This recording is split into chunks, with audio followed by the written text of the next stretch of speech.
कर्म का भोग कैसे भोगते हैं? चलिए आज इस वीडियो के माध्यम से जान लेते हैं।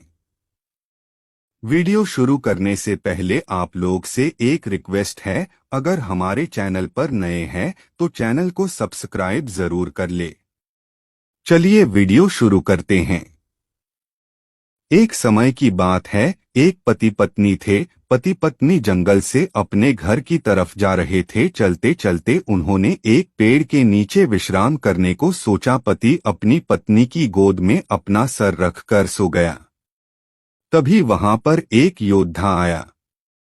योद्धा भी विश्राम करने के लिए पास वाले पेड़ के नीचे बैठ गया। पत्नी उस योद्धा से कहती है, मैंने कभी अपने जीवन में तलवार नहीं देखा, क्या आप मुझे कुछ समय के लिए अपनी तलवार देखने का मौका देंगे? योद्धा को उस औरत की बातों पर विश्वास हो गया और वह तलवार उस औरत को देखने के लिए देता है और तलवार पकड़ते ही अपने पति का गला काट देती है और तलवार योद्धा की तरफ फेंक देती है और खुद नगर की तरफ भागते हुए कहती है, इस योद्धा ने मेरे पति को मार डाला। यह बात राजा तक पहुंची। राजा ने उस औरत की बात को सुना और योद्धा को दोषी ठहराया। राजा ने अपने सलाहकार से पूछा, उचित सजा क्या होनी चाहिए? सलाहकार ने कहा, महाराज, इस योद्धा ने अपनी तलवार से औरत के पति की हत्या की है तो इसकी दोनों बाजुओं को काट देना चाहिए ताकि वह कभी तलवार न चला सके।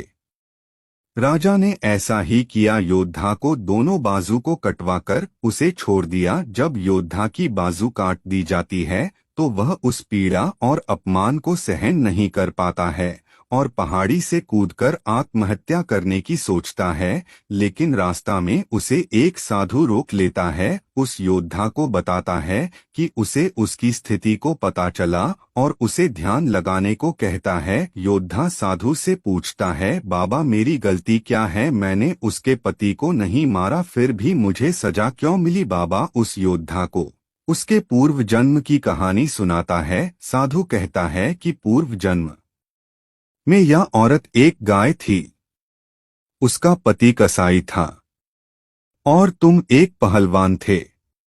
एक बार यह गाय कसाई से अपनी जान बचाकर भाग निकली। कसाई ने शोर मचाया, गाय को पकड़ो। वह भाग गई। कोई भी गाय को पकड़ने आगे नहीं आया। सब जानते थे कि यह गाय को पकड़कर मार देगा, पर तुमने अपनी शक्ति का प्रदर्शन करने के लिए आगे आया और अपनी बाजुओं से उस गाय के सींग पकड़कर उसे रोक दिया और उसे कसाई के हवाले कर दिया। कसाई ने उसे मार दिया। वह गाय उसकी पति के रूप में है और जो कसाई था इस जन्म में उसका पति था, उससे अपना बदला लेने आई थी और तुमने उस गाय को अपनी बाजुओं से पकड़ा था, इसलिए उसने तुम्हारी बाजुएं कटवा दी। तुम्हें अपने पिछले जन्म के कर्मों की सजा इस जन्म में भोगना पड़ रहा है। इसलिए कहते हैं, कर्म फल भोगना ही पड़ता है। इस जन्म में नहीं तो अगले जन्म में हमें सदा अच्छे कर्म करने चाहिए। जैसे जिसकी सोच वैसे उसके कर्म, जैसे उसके कर्म वैसे उसके फल।